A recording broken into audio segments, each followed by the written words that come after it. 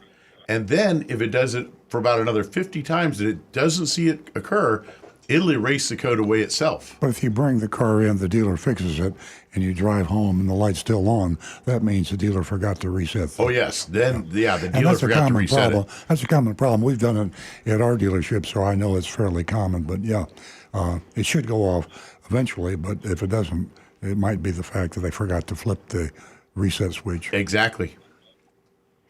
So the reset switch is just a matter really of flipping something? Well, no, we make it sound a little simple. But we plug in a computer, a laptop computer, basically, and then we communicate with the car's computer, and we tell it, okay, we're going to clear this code out. But we can also see a lot of information, what's known as freeze frame data, where all the sensors, all the readings that the computer sees, I can see those on my computer right in front of me. So I know what that computer is seeing and how it's acting and, what it's doing to run your car. That's wonderful. Wow, to have another brain in your car. Well, thank you so much, and have a marvelous day. Thanks, Mimi. I like the way you put that. A brain in your car, that's for sure. 877-960-9960, or you can text us at 772-497-6530. We're going to talk with Ron, who's calling us from Lake Worth. Good morning, Ron. How's everybody doing over there? We're good. Nice to hear from you. Yes. I bought tires at Walmart. I got a good price. Good years, 65,000 miles. Now, Okay. I know I'm not going to get 65,000 miles on these tires. How does this pro rating work? Is it built in automatically? Do you have to buy a package or what? I'm just not sure. If I take it back and I get 30,000 miles on these Walmart Goodyears, and then, I say, hey, I only got 30,000, it says I'm going to get 65. How does that work? You'll need to read the fine print in the receipt that they gave you.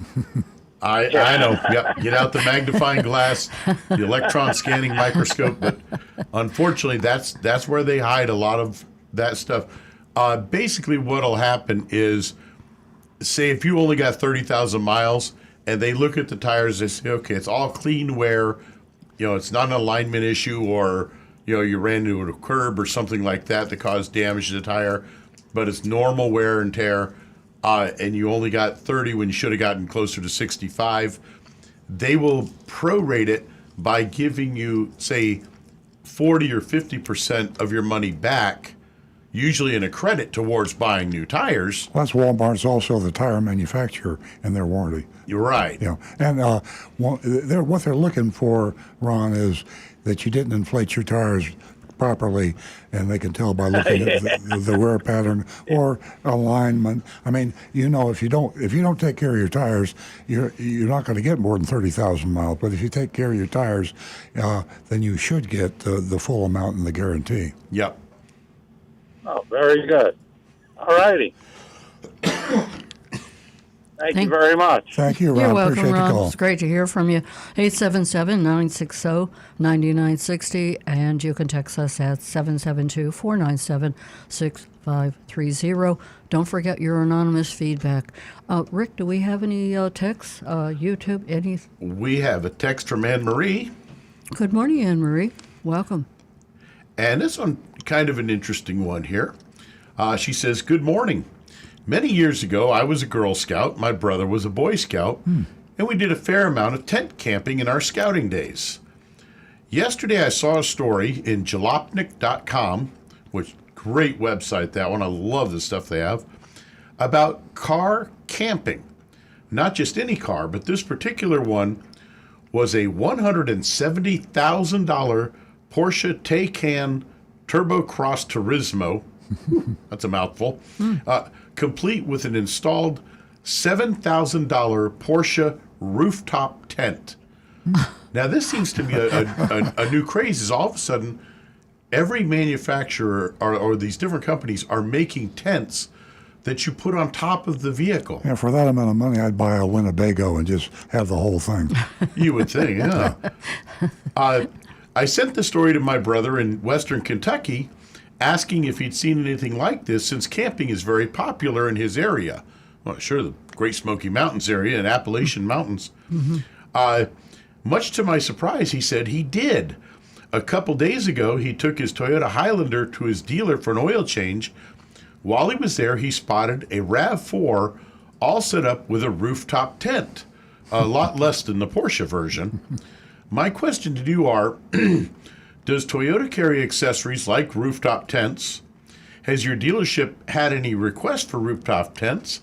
And which vehicles would those tents fit, just for the RAV4 or some of the larger models? And then she included the link to the Jalopnik thing. Before we get into it, I have a question. Is there a weight limit on every different vehicle? Right now, there's going to be the real question. Most roof racks that I have seen on cars have a weight limit of like 70 to 80 pounds on the roof rack. But if you've got just a flat roof with no roof rack, I'm sure that the way these tents are going to be designed, they're designed to spread the weight and keep the pressure so that it should be safe enough for, say, 2 average adults to be able to sleep on these. And I've seen quite a few of these. Basically, it literally is a large tent mounted to the top of the car with a ladder that you climb. Why do they say they're camping when they're sleeping in a Porsche? And also the other thing is that they have electric generators now that you can use. So you get yourself a Porsche with a giant tent, an electric generator, and you can have a butler and a maid in there, and then you go camping. Well, that's actually a term called glamping, which is glamour camping. Glamping. It's a true term, glamping. That is a real term. I was a Boy Scout like Anne Marie was a Girl Scout, and I felt when I went camping as a Boy Scout, if I didn't burn my hands and get exhausted, to get all my clothes dirty, and have ant bites all over my body, I really didn't have a good camping trip. Yikes. I was a Girl Scout. I didn't have ant bites all over my body. Since I was a little boy in South Dakota, my parents, we were out camping in the Black Hills all the time. I bet. And even here in Florida, camping in the Everglades, all over. So outdoor, I'm a big one on that. But the interesting part is these tents are actually available for many, many different models of vehicles. And I haven't seen any made by Toyota specifically. Go on Amazon.com. You'll find all the tents you want. Yeah. But you can get these, and they do make it rather interesting because instead of sleeping down at ground level, you're actually raised up 6 feet off the ground. Yeah. So that's an advantage. Well, actually, from some of the times that I've been out in the woods, and you wake up with an alligator walking past your tent, I wouldn't mind being 6 feet off the ground. Well, I use a jungle hammock. Okay, yeah. No, to Anne Marie, they are available, not specifically through Toyota, but through outside manufacturers. And I would bet just about any SUV, there's going to be a model available for it. But like Nancy mentioned, watch out for just how much weight you're putting up on the roof of the vehicle. Yep. You don't want to dent anything in or anything. How long has this been around? I haven't heard of it. Years now. Yeah, really? Interesting. If you Google car top tents, there's a lot of them. Car top tents. Yep. Anne Marie, thanks so much for the input into our show. The question, you are definitely a great texter. Have a wonderful weekend. We are going to go back to the phones where Howard is waiting, who also is a regular caller. Good morning, Howard. Good morning. Beautiful morning, and I hope you all are well. And I have a couple of questions for Rick. Rick, what's the difference between a steady check engine light and a flashing check engine light? Okay. When the check engine light just comes on solid, it means the computer has sensed a problem with some sensor or something in the car that it needs to bring to your attention. A flashing check engine light, pretty much across the board, is a danger signal.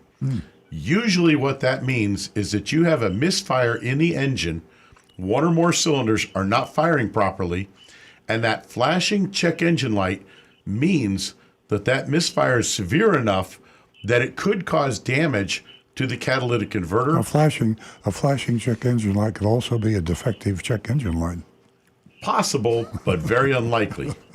Myself, if that light is blinking and your engine's running rough, I would get very quickly to an automotive shop, or even tow it, because it could actually cause damage to the car and possibly raise that expense a lot more. I didn't realize that.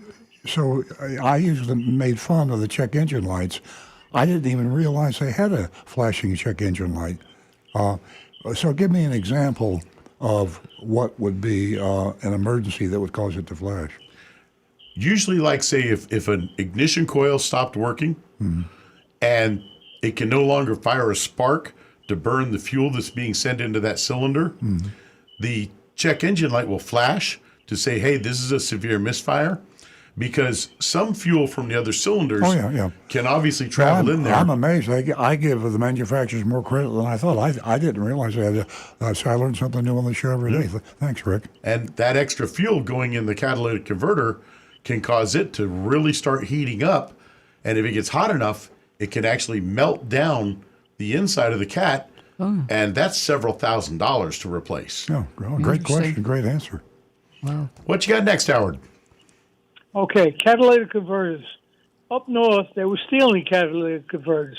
So I said, when I get back to Florida, I'm sure they're not going to be stealing catalytic converters. And I found out that they are in southern Florida. Now, my question to you is, if someone steals your catalytic converter, the option is for to go back to Toyota or whatever car you have, or get an aftermarket catalytic converter. Yep. What do you think of the differences between both of them? 6 of one, half dozen of another. On an older car, I would go to an aftermarket shop and see if you can get a less expensive one there. Contact your insurance company, because if your deductible is low enough, they're going to cover most of the cost of it, because it is theft, which is usually covered in your automobile insurance. Be advised that this actually happened quite a few years ago. There was a real rash of thefts for catalytic converters because they found ways to get the precious metals out of the catalytic converter. Well, and they were making a profit on a big profit. Because there was such a big thing about that, the government came down, the law enforcement came down and told junkyards and salvage yards that they were not allowed to purchase catalytic converters that obviously had been removed from the car unless they had provenance of where it came from. That way the thieves had nowhere to sell them. Well, that shut it down for quite a while, and all of a sudden in the last year and a half to 2 years, suddenly this is taken over again. Somebody figured out a way to sell them, and now they're making big money on these again. Guys like me that drive a pickup truck, somebody can roll up under there with a electric sawzall, battery operated, and cut a catalytic converter out of your car in about a minute's time. And suddenly they're running away, and now you've got this rumbling, roaring beast that you cannot safely drive, and you've got to have it repaired almost immediately. So it's a big money thing.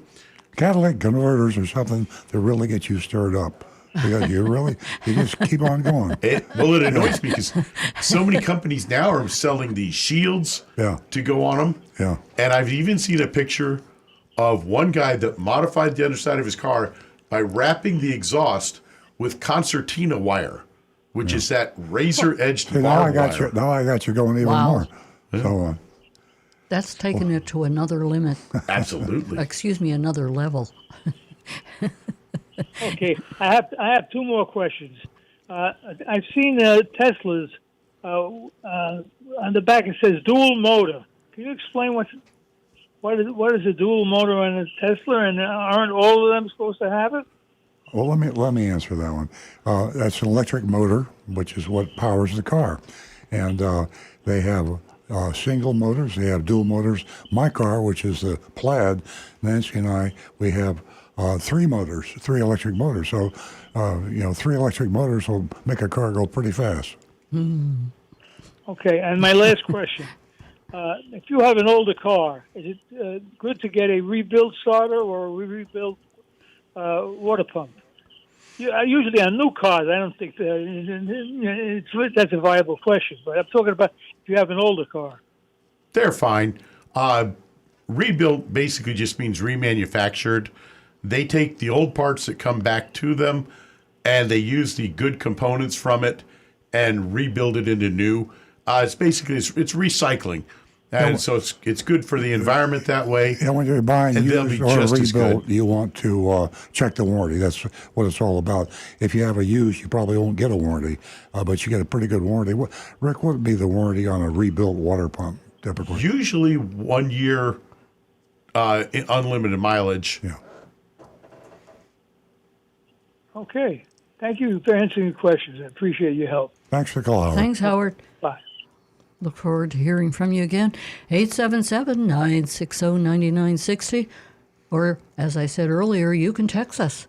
772-497-6530. We're going to talk to David, who is calling us from North Palm Beach. Good morning, David. Good morning. Question for Rick, please. Okay. Go ahead. Rick, if a car had contaminated fuel in it, somehow it got the contaminated fuel, would it void the new car factory warranty? It will not void the warranty, but the warranty will not cover anything damaged by that contaminated fuel.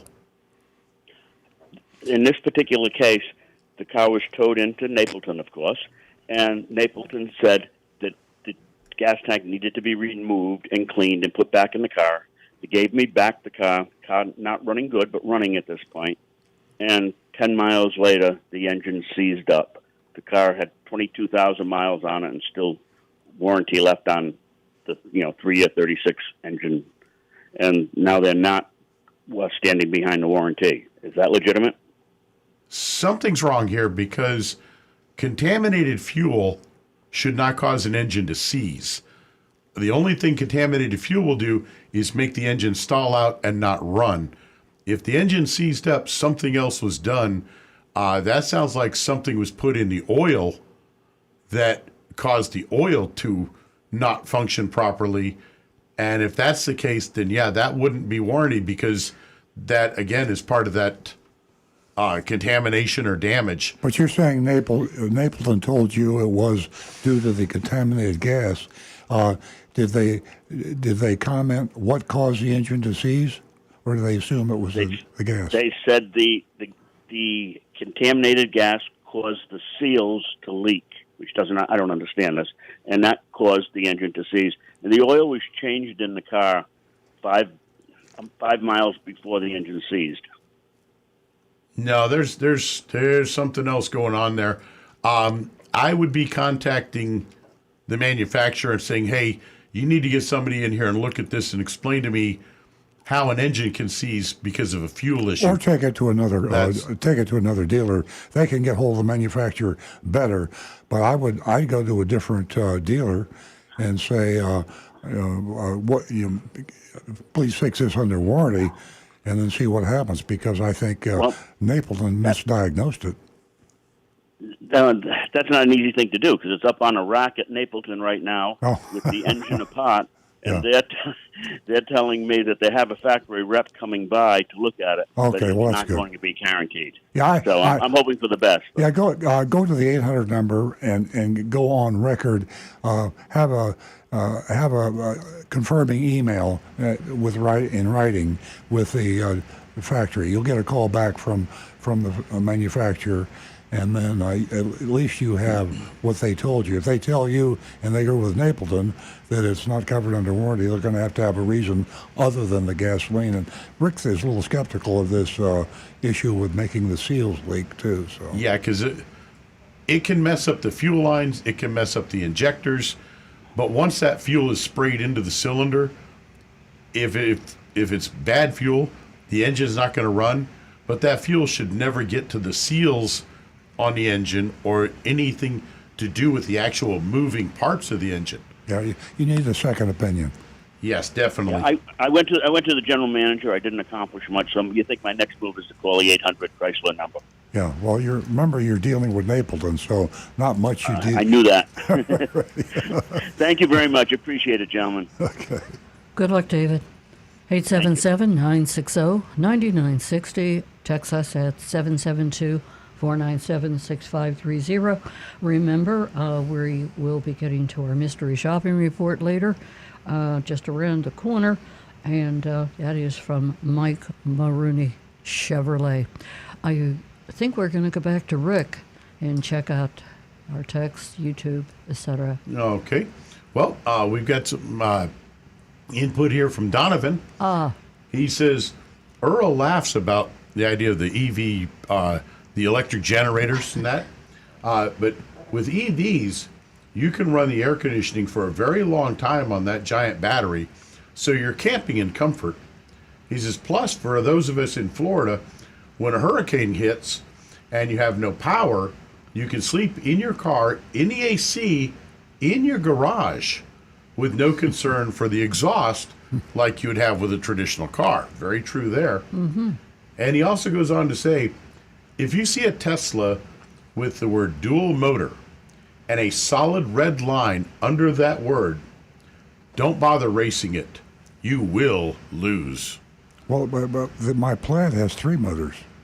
And I guarantee you got that line underneath, that red line under it. Yeah. Well, Because I do believe I recall you saying something along the lines of the first time you hit the accelerator pedal hard in that car, that it almost snapped your neck. Yeah, well, it frankly scared me. The car is so fast, and sooner or later there's going to be some scientific documentation on this. But your mind can only react so quickly, and if you floor a Tesla Plaid from 0 to 60 in 1.9 seconds, imagine going from 0 to 60 in 1.9 seconds. Your brain is still back when you floored it, and you're already doing 60 miles an hour. Quarter mile in 9.9 seconds. You go a quarter mile in 9.9 seconds. Your mind is still back about 300 feet from where you left, and you're a quarter mile down the road. Yep. So you're down the road, but your brain doesn't know you're down the road. And I think that's sort of an acceleration is pure insanity, but it's fun. I mean, a lot of fun. Fun to try it once in a while, but you're talking right now, literally almost the level of a professional race car driver is needed to handle that much power. Even a professional cannot grasp that acceleration. It's not the speed so much as acceleration. I mean, your brain cannot, if you go from 0 to 60 in 7 or 8 seconds, which is pretty fast for a car, you have 7 or 8 seconds and you see the car going, it's faster, your reflexes are prepared, but when you don't know you're going 60, you think you just floored it. Right. I'm speaking guys like John Force, Scott Coletta, champion drag racers that are these guys. They're in jet cars doing 3 seconds, but I mean it's. But they're on a drag strip, right? And they're going in a straight line, and they have guardrails all around. Well, that's where you took your Tesla to do that, didn't you? And they you didn't do it on a public road, did you? And they have a parachute that automatically goes up. You didn't do that on a public road, did you? No. Yeah, you went out to Moroso, that right? Yeah. Say that again. Hey, this afternoon, guess what we're doing? Earl and I are going to purchase race driver helmets, and we're going to carry those with us. When 5-point harness. Yep. We're going to harness up. Exactly. I had one when I was 16 years old. You might need one now. My father wanted to know why I got a crash helmet. As old as we are, definitely. There was a channel on YouTube for quite a while called Tesla Racing, where this guy he had one of the original P95s. Now, this is several years ago, and before the Plaid had even come out. But it was still a very fast car. He actually raced against a guy on a super bike, motorcycle. Oh, yeah. And some of these super bikes, extremely fast acceleration. The Tesla won. Okay, let's get on some interesting, useful knowledge. We're going to continue with Rick and what he has accumulated over there. Donovan actually just came in also. It says there's a Model S Plaid with minimal modifications that has done a confirmed 8.7 second quarter mile. Are they selling that now? I heard about the Super Plaid or something like that, but I didn't realize they were available. I would say it is. Wow. Donovan's in the know on that. Yeah, thanks, Donovan. I can't thank you enough. We're going to be out looking for that vehicle. We need to go faster. And this one came in from Guy Larrabee. He says, I'm worried about Toyota's lateness to the EV revolution. Yeah. Have they missed the boat? Are dealers also concerned? There are a lot of people that are very concerned. Obviously, Toyota themselves are concerned, and that's the reason Akio Toyoda, the former CEO, left suddenly about a week ago. I tell you what, I have so much respect for Toyota, and I've been with Toyota since 1975. They are truly miles and miles ahead of the rest of the industry. And I disagree with them on the electric vehicle strategy. But you know something? I could be wrong. I mean, they are the chief engineer for Toyota, who happens to be an American, chief engineer for Toyota, has done a study on. He says basically, folks, what does the world want? If the reason you want electric vehicles is because you want less carbon contamination, if you're worried about global warming, if you're worried about pollution, all the other things that will be relieved by electric vehicles, Toyota says that's not the quickest way to get there. They say the quickest way to get there is, first of all, hybrids. You can't build electric vehicles fast enough to sell everybody on the planet to stop the emissions, but you can build hybrids. So you'll take a huge percentage cut in the emissions with a hybrid. And also the hydrogen fuel cell, we can do that now. Yes, we don't have the infrastructure, but it's a lot easier to build the infrastructure for hydrogen fuel cells than to get electric vehicles to all the drivers on the planet. So I kind of believe that Toyota is right, that if we're looking 20 years ahead, if we took Toyota's tact rather than all the way out for electric vehicles, I think we would have a better start toward a green planet and without the carbon issue that we have now. But that's not the reason people like electric vehicles. They like electric vehicles because they don't have to stop and get gas. They like electric vehicles because they're fast, they accelerate. Mm-hmm. They like electric vehicles because there's the new guy on the block with an electric vehicle. So life is so interesting. Maintenance. What about maintenance? Yeah. No oil changes. Yeah. No air filter. Endless. Yeah. Exactly. Yeah. Has anyone heard of the Owl, the fastest car in the world? Chuck sent that message to us, and that vehicle, I believe he said, was made in Japan. The fastest car in the world. I'm going to have to investigate that one myself. This one came in from Bob. He says, "Good morning. Why do a lot of car manufacturers put the fuel pump and sometimes the fuel filter inside the gas tank? Kelly Blue Book says that it will probably cost $1,100 to $1,300 to replace a fuel pump on the average car. In the old days, it used to be inside the engine compartment." Well, what actually happened back then was, in the old days, you had a mechanically operated fuel pump that was mounted directly on the engine, and those fuel pumps were good at what we call creating a vacuum to suck the fuel from the tank up to the engine, then pressurize it into the engine. However, now everything has gone electric. Fuel pumps are now electric.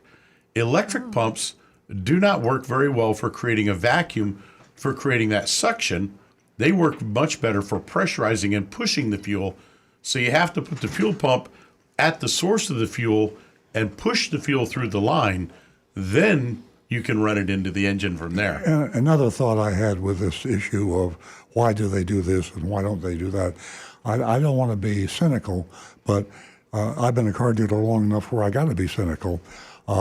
You've heard of planned obsolescence, and you wonder why Detroit didn't build better cars back in the 50s and 60s.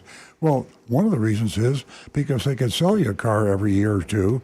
And remember how they used to change the styling radically? Mm-hmm. I mean, if you bought a car in 1957, and by 1961, it didn't look right because the newer cars were completely restyled. And they made a major restyling. And they also only had 12-month, 12,000-mile warranties. And they didn't care because people like to buy cars when they get out of warranty. I get questions all the time. If Toyota makes such a good car, why do they only have a 3-year warranty? Well, If they gave you a 10-year warranty, there'd be far less inclination for you to want to trade out of that car. So follow the money, follow the money. A lot of times the answer is the engineers had the meeting and they said this is the best way to do it. Then it went to the accounting department. The accounting department said, nope, we ain't going to do it that way because we won't sell as many cars. It sounds very likely, yeah. Makes a lot of sense. We're going to go back to the phones. We're going to talk to Bill, who is calling us from Palm Springs. Good morning, Bill. Good morning. Welcome. Hi. I wanted to talk with Rick. Absolutely. Right He's here. ready right here to answer Rick. your question. Rick, Yep. good morning. The fellow who called in with the seized engine, did I hear him correctly? Did he say that the oil was changed 5 miles before it seized? I heard that as well, which makes me wonder if something happened and the oil, the drain plug or filter failed. Who knows? I'm wondering if it even got refilled. That's another possibility. Yep. If they forgot to put the oil back in, Oh, that can certainly cause it. But yeah, You there's get distracted or something, Yep. and there's something else going on with that situation. Something rotten in the state of Denmark. Absolutely. yeah. That's all I had. okay, Enjoy Bill. the show. Thanks, Bill. Appreciate it. Thank you. Thanks Bye. for bringing that to our attention. Okay, we're going to go back to Rick because Okay. we have a little bit of a lull here in the phone lines. Well, I'm going to read this one right out because we go with the good, we go with the bad. Absolutely. This is from Paul. He says, I have an old Lexus that was recently serviced at your dealership. The tires were replaced in 2019. The hand-cooked tire says maximum pressure, the pressure listed on the sidewall of the tire, as 50 pounds. Yet the sticker on the door says 30 pounds. When I checked my tire pressures a few days after the service, there were 45 pounds in each tire. I had been maintaining pressures at 32. What gives? We screwed up. We're human beings. Whatever technician did the service on your car, he set the pressures too high. They should have been around 30 to 32 psi. We normally set the pressures 2 pounds over what the door sticker recommends. And one thing that this brings to mind we haven't talked about in a while, the manufacturers, they have their recommended tire pressure, and of course the tire manufacturer has a much higher. And one of the reasons that the manufacturers have the lower tire pressure is because when you go to buy the car, it rides smoother with a lower tire pressure. Your tires wear out faster, but you've got a new car, and they have a lower pressure. And maybe when you take your demonstration ride before you buy it, you say, "Boy, this is a smoother riding car than my other car." Well, maybe your other car had 10 more pounds per square, tire pressure. So the tires that came with your car, again, are designed to be smooth tires, softer rubber, and you can get buy tires after you change it to tires on your new car, and you can go to a higher grade, a harder grade of level, and you can also use a higher inflation. But if you really want to maximize your tire life, then you want to be sure that you have higher pressure in the tire and you have a harder rubber tread wear index. Yeah. Also, something a lot of folks don't realize, tire companies make special tires for the manufacturers for that first set. Yeah, Goodyear will call them Goodyears, but they only sell them to General Motors. They don't sell them to you. Right. And they're extremely soft compound tires. They don't last near as long, but when you get in that brand new car and you're driving out of the dealership, it's riding like a cloud. Once you've put 20,000 miles on it and it's time for new tires, you get the new tires on there, maybe a little rougher, but you don't really notice it because you're already kind of comfortable in the car now. Yeah. And you figure, it's a little rougher. But also then, let me explain on the tire pressures.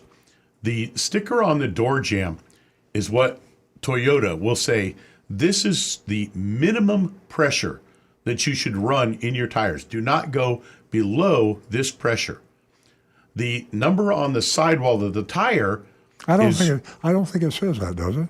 It just says it manufacturer's recommended. Right, it's recommended pressure. It's recommended pressure, but when you say to me this is the recommended pressure, it doesn't say that if you go less, your tire's going to wear out faster or won't be as safe.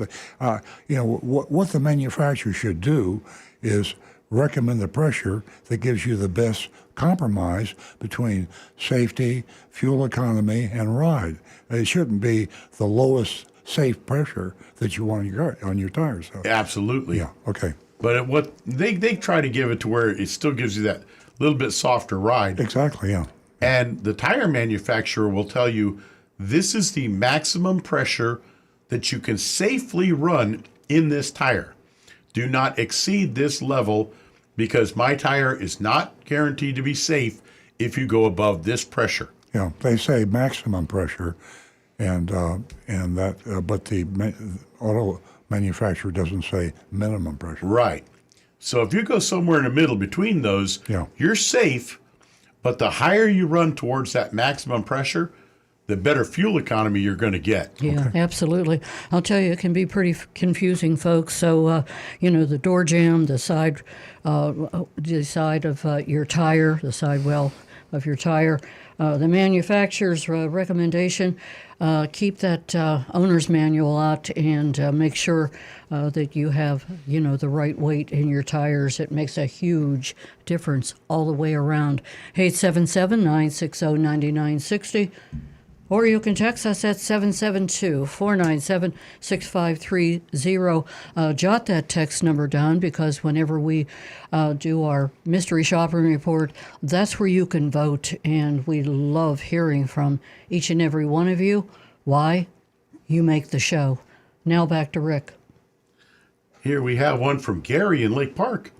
He says, did you know that on the Ford 3.5-liter six-cylinder engine, the water pump is behind the timing chain cover, which costs about $2,000 to replace on a good day. And if the water pump leaks through what is known as the weep hole, this is when if the bearing and seals on the water pump start to give out, there's a little hole that the coolant will drip through. Weep? Weep as in weeping or crying. The coolant actually goes into the oil crankcase. Great engineering, huh? Well, unfortunately, Ford has done some rather silly things. And this one, Gary, I agree with you. That's not a good idea. Basically, they've designed an engine that if you start leaking coolant, it's going to leak into the crankcase, contaminating the oil, possibly damaging more parts in the engine. And obviously, you're not going to have an easy way to see that because you don't have an external drip that would leave a puddle under your car saying, hey, there's a problem. So bad on Ford for that one. That was not right. Not right at all. Top of the list.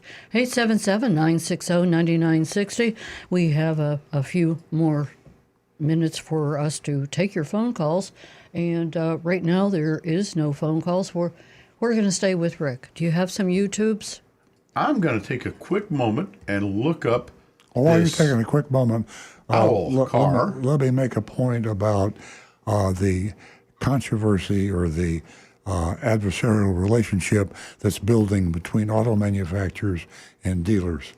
And this is, I mentioned earlier in the show that the dealers are afraid that they're going to be thrown out with the bathwater. We're going to be using direct sales from the manufacturers.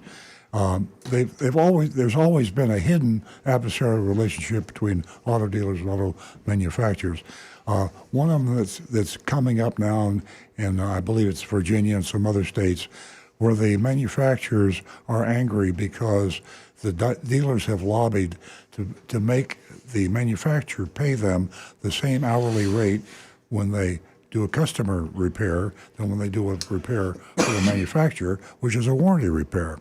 And I can see the kettle boiling now, and there's a lot of legislation around the country that is going, basically lawsuits by the dealers against the manufacturers. They see that their paychecks, the dealers' paychecks, are being threatened.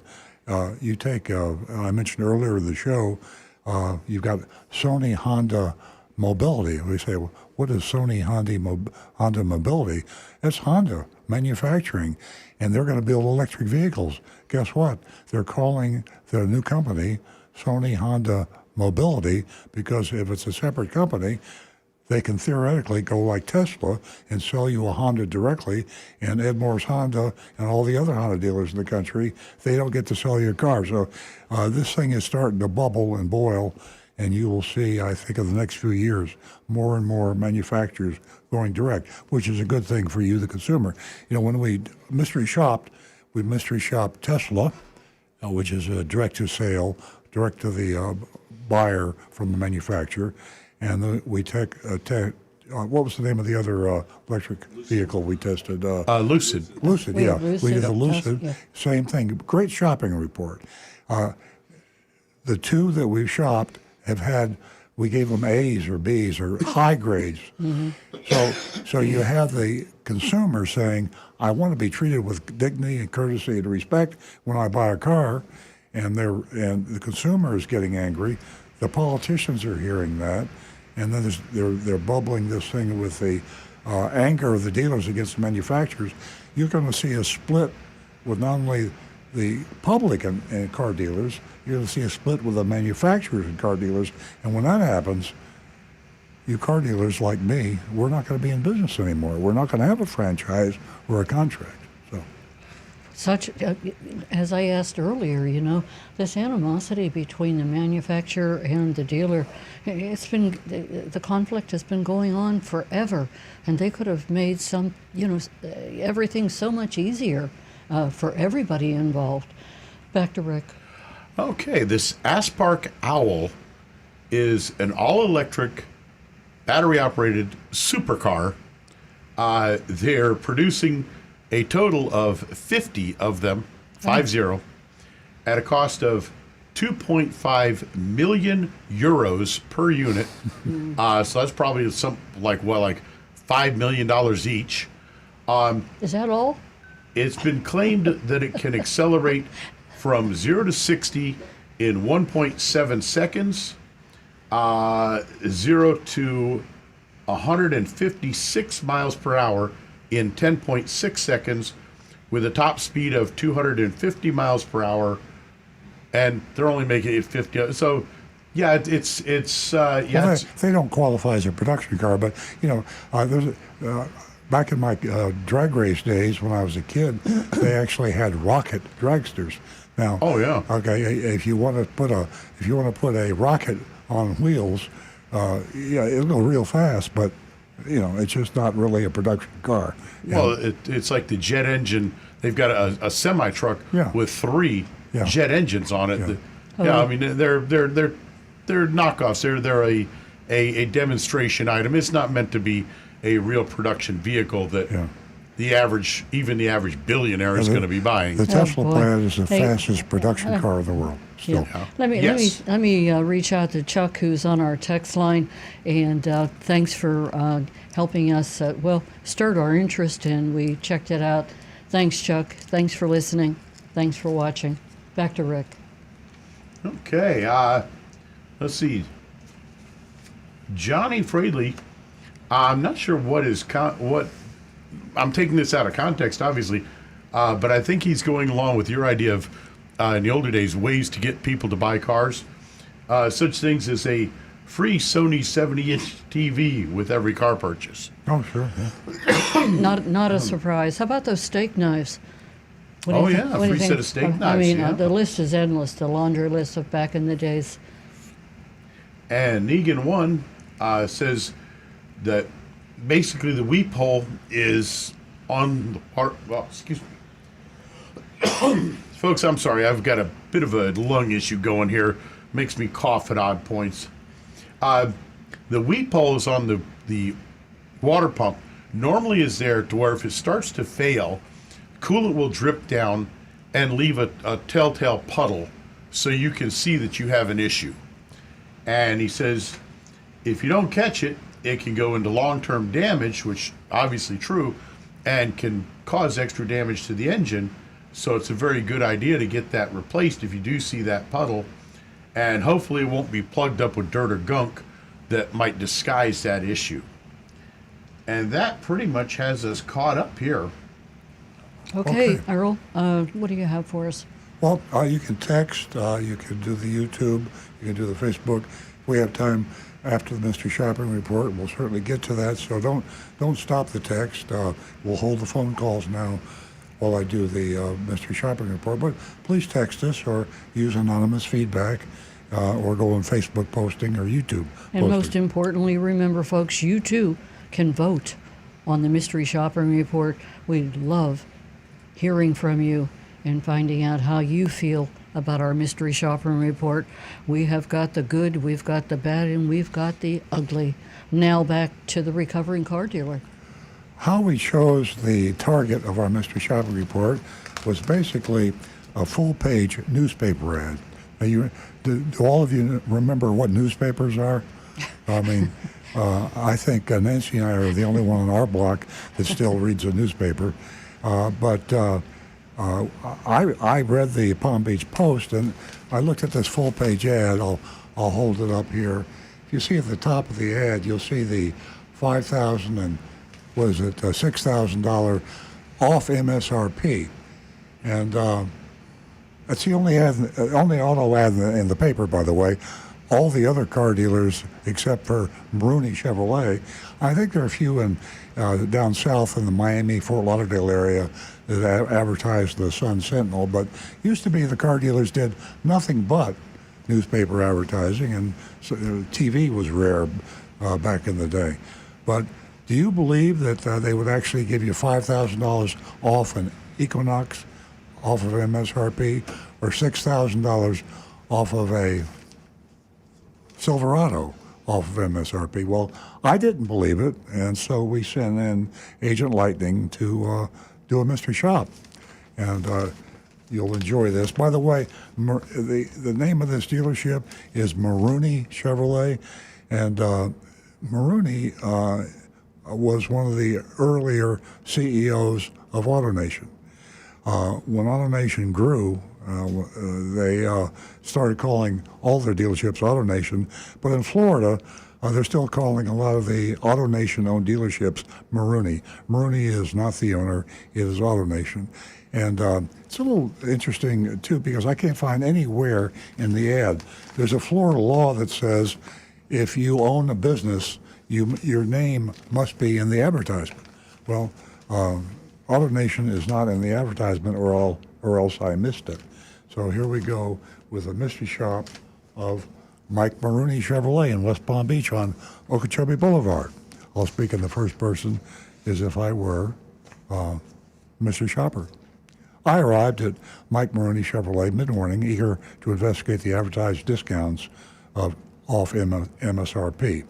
And as I said earlier in the show, if you can buy a car at MSRP right now, it's usually a pretty good price. There was a time where you couldn't even think about it, and now new car prices are coming down slowly. Upon beginning to inspect the Equinox, a salesperson named Dwayne approached me and introduced himself with a firm handshake. I presented him with the advertisement I saw in the Palm Beach Post that promised $5,000 off a new Equinox and $5,000 off of MSRP. And he immediately checked to see what discounts I was eligible for. Despite acknowledging that I may not qualify for all discounts, he stated that he could provide me with a $3,500 discount. Now, here's the ad. I'm holding it up again. And here's the fine print down here, by the way. You probably can't see that. Well, I can't see it either. I have a magnifying glass, and I looked, and nowhere in the fine print is there any disclaimer or explanation of why they're not really going to give you $5,000 off or $6,000 off. So right away, I'm surprised that we have a publicly owned company named AutoNation that is regulated by the Security Exchange Commission and under the watch of everyone. The public companies are really scrutinized.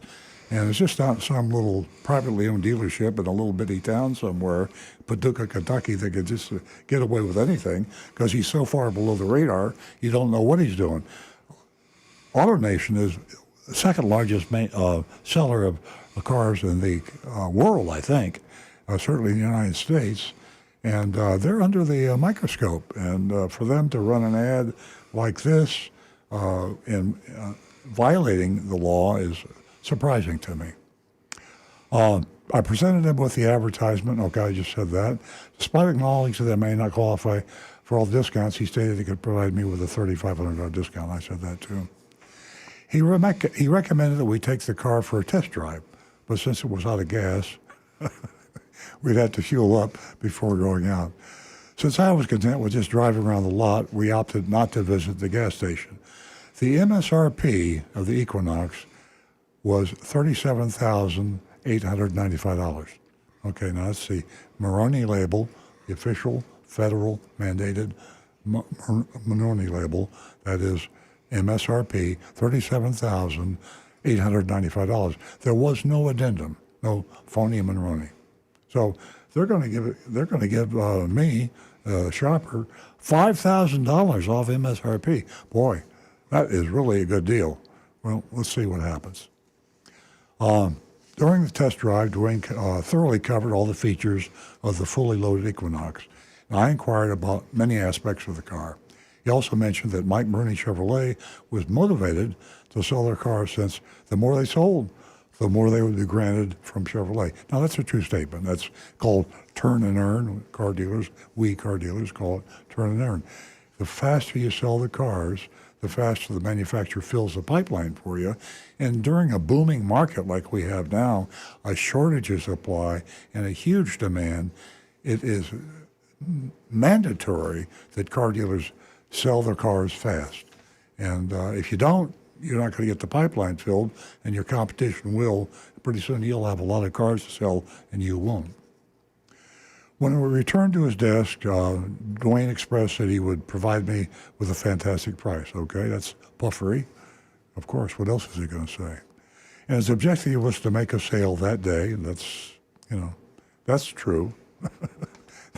They don't want you to come out from under the ether and have time to think about it. So they want to sell you a car that day. Not just that, they want you to drive it home so that the full legal consideration of a contract has been fulfilled. While we were sitting there for approximately 10 minutes, a police chase on Okeechobee Boulevard created a lot of disturbance. I was relieved we didn't take the car out on the road. That was an aside. And our mystery shopper, whose partner had the car parked out in the street, was almost hit by a getaway car, and the cops were chased, and there was really a wild scene there on Okeechobee Boulevard. Amazing. So fortunately, Agent Lightning is safe, as well as the person that was driving the car that drove her to the Ernie Chevrolet. Dwayne retrieved all the information and consulted with one of the sales managers to obtain a price sheet for me. He returned after a few moments and asked me what car I was currently driving, as well as whether it was titled and registered at my home address. Kind of a strange question. I found it a bit odd, but he clarified that he was trying to obtain the best price possible. Now, roll the tape back, what I said earlier about I came in because I want $5,000 off the MSRP, and he said, I'll see what I can do if you qualify for all the discounts. Well, there's nothing in the fine print that talks about the discounts, certainly for $5,000 off. But this is where I'm really surprised at the integrity of this advertisement for a publicly owned company. Dwayne then handed me a worksheet and reviewed the numbers. It showed a $2,815 discount from the MSRP, which was $37,895. But then a $995 junk fee was added, a hidden fee, junk fee, dealer fee. There's a million names for the hidden fee. I think hidden fee is the best way to describe it, even better than junk fee. as well as $955 in government fees. Now, there's only two kinds of government fees that are legitimate. One is the sales tax, and the other one is the registration or the license plate. Now, you'll see later on in the report here that the sales tax is added separately, and there's another junk fee that's added that shouldn't be. Dwayne explained that $450 of that was for the tag, and okay, so that still leaves almost half that is unexplained. So, in my opinion, and I think this has got to be factual, we know the $995 hidden fee is not legitimate, and I also believe about half of that $955 is not legitimate. So, right away they're adding $1,500 back to their advertised price, which was supposed to be $5,000 off MSRP. Taxes were added, and the $1,750 rebate came off. Now, there was a rebate. My actual price was $34,825. $3,070 off MSRP. Well, that's still not $5,000. To reach that price, Maroney gave me a $1,320 discount, and General Motors kicked in another $1,750, consisting of a Conquest discount and a regular consumer cash. Well, the Conquest discount means you have to have a Chevrolet in the family, and that isn't disclosed in the fine print. This deal was $5,000 off an Equinox as advertised. It was not, but it was close. Well, it was close if you take into consideration the fact that there's some fees that he said were non-taxable fees, government fees, which weren't. I informed them that I needed to confer with my husband and would be in contact. Before departing, I inquired if Dwayne could also investigate the advertised Silverado deal for my son, and of course that was the one that was a $6,000 discount, $5,000 discount on the Equinox and $6,000 off on the Silverado. So he's leading him to believe that we could buy that too. I waited just a few minutes for a worksheet. It was for a 2023 Silverado 1500 with an MSRP of $45,420.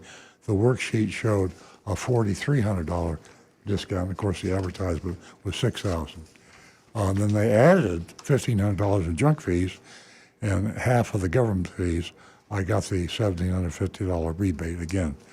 My real price was $40,870, $45.50 off MSRP, and I don't really believe it was because they actually had added back something they called government fees. Fell short of the promise, a discount by $1,500, but way closer than I thought it'd be.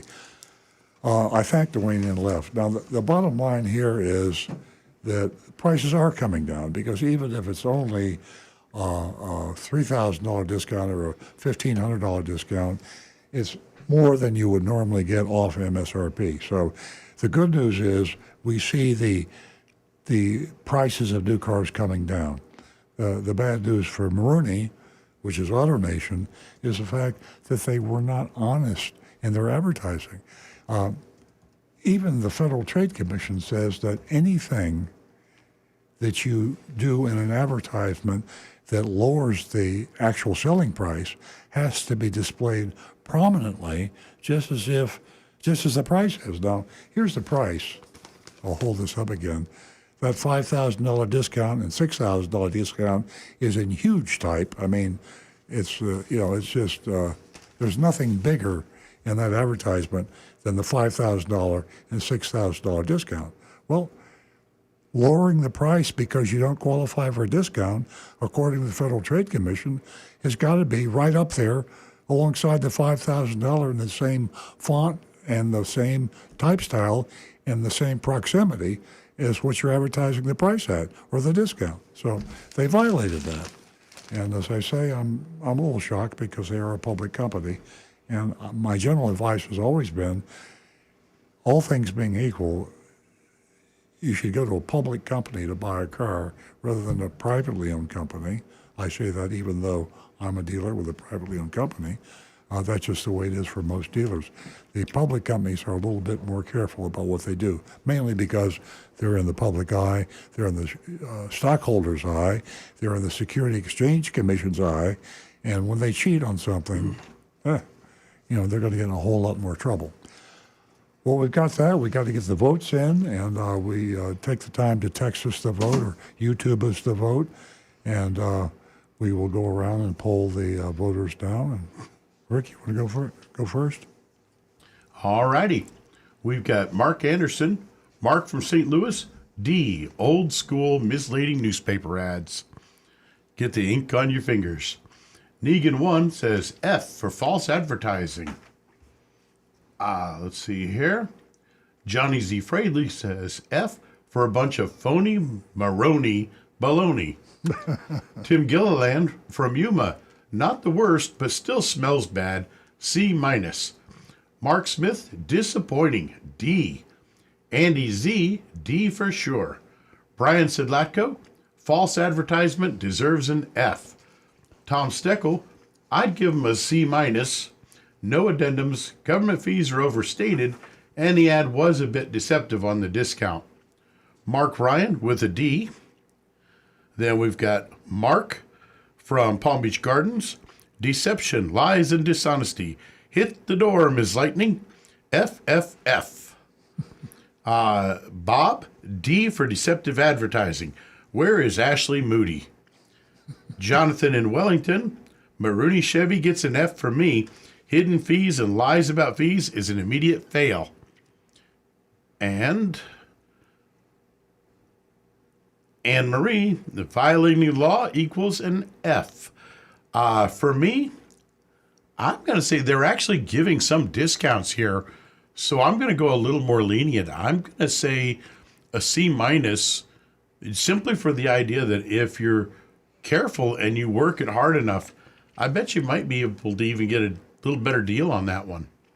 Oh, and Las Carretas 31, F. That's our full collection over here. What do you think, Earl? Well, I'm torn here. I feel a little embarrassed because I've always recommended AutoNation. I'm looking at the fine print with my magnifying glass. I'll hold it up. I literally can't read it without it. And one of the discounts that was deleted from the price before they realized whether or not you would qualify, you have to have a 2009 or newer non-GM vehicle registered in the household. So that's a nice way to treat your loyal customers that buy GM cars. You give the bigger discount to somebody that has a GM car.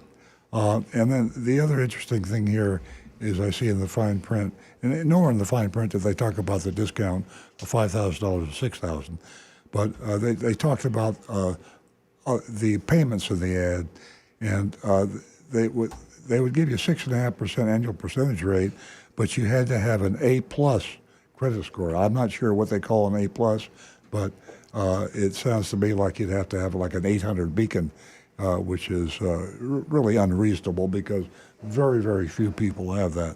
Well, how are you going to score before I tell you my score? I like the way you put that. It sounds like, an 800 beacon. Ladies and gentlemen, for me, I just can't deal with false advertisement. There's too many loopholes in this mystery shop. This deception, and I'll reiterate where is Ashley Moody. There's so much that these dealers are getting away with. Why? I can't answer the question. For me, I give them an F. False advertisement, deception. I'm holding this up so I can point to the fine print. Now, the blue, that's not the fine print. Well, my finger's there. You don't see anything because you can't read it. And not only is the fine print unreadable without a magnifying glass, but it doesn't give the full disclosures. That was a terrible violation of the rules. And there are a lot of rules out there. There's a lot of laws out there. And hey, I don't know, Ashley Moody, Monroney, he's turning over in his grave. Wasn't it back in 1958 when, this law was put into order, about a label that can't be removed, a window sticker? I mean, there's so many violations here. I don't like it. It stinks. Still need your grade, Earl. Yeah, I'm gonna give them. It's so hard for me to do that. I just hate to do this to AutoNation. I'm gonna give them a D, and I think at the beginning of the show I was talking to Jonathan. And we're talking about the fact that this is the only ad in the newspaper. How nobody advertises in the newspaper anymore. And then Jonathan said, this could be a demographic thing, and he's absolutely right. The people that read newspapers are old people like me. I subscribe, Nancy and I subscribe, and we're elderly, and nobody else. Nobody reads the newspaper, and the car dealers don't. So it would be even sadder to think that Maroney AutoNation is targeting older people. But you could make an argument, couldn't you, that why is everybody else advertising on Facebook and digitally advertising? Why are no other car dealers or anybody advertising in newspapers anymore? Maybe they're targeting old people, and that's not a nice thing to do. No, and you would recommend AutoNation in the day. I always Absolutely. do, yeah. And for us to get into the studio in the day, how many newspaper ads did we bring in? Did we prepare prior to the show? Yeah. And it's just unconscionable, and you hit on it. Senior citizens, let's take advantage of them. Well, there's a lot of people out there. If you want to go back historically, a lot of widows. Men typically predecease their wives, and back people that grew up in the 40s and 50s and 60s, it was a man's world. It's still too much of a man's world, but I'll let Nancy talk about that next week. That's another show. What I'm saying is, a lot of women out there have never bought a car before, and here they are targeting widows. If you want to call a spade, they're targeting inexperienced elderly people to take advantage of by advertising in the Palm Beach Post. One minor point here. I've had a couple people have come in to say, let's see, Paul has mentioned, you mentioned on an earlier show that Mike Maroney was not the Maroney AutoNation. So is Mike Maroney does he own this dealership, or is... No. It's AutoNation, the public company owns it. Mike Maroney was one of the earlier CEOs. He worked with AutoNation, and when they first got started, they called a lot of the stores Maroney, and then AutoNation made a policy change, and they don't put names typically on their dealerships anymore. Okay, so Mike Maroney is not... Just a guy. Yeah. He lives in Miami. Okay.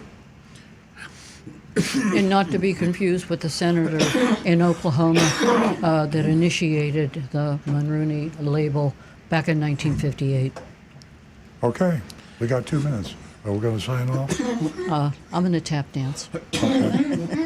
I want to give a special thank you to Jonathan, and I'm sure everyone by now has noticed the backdrop.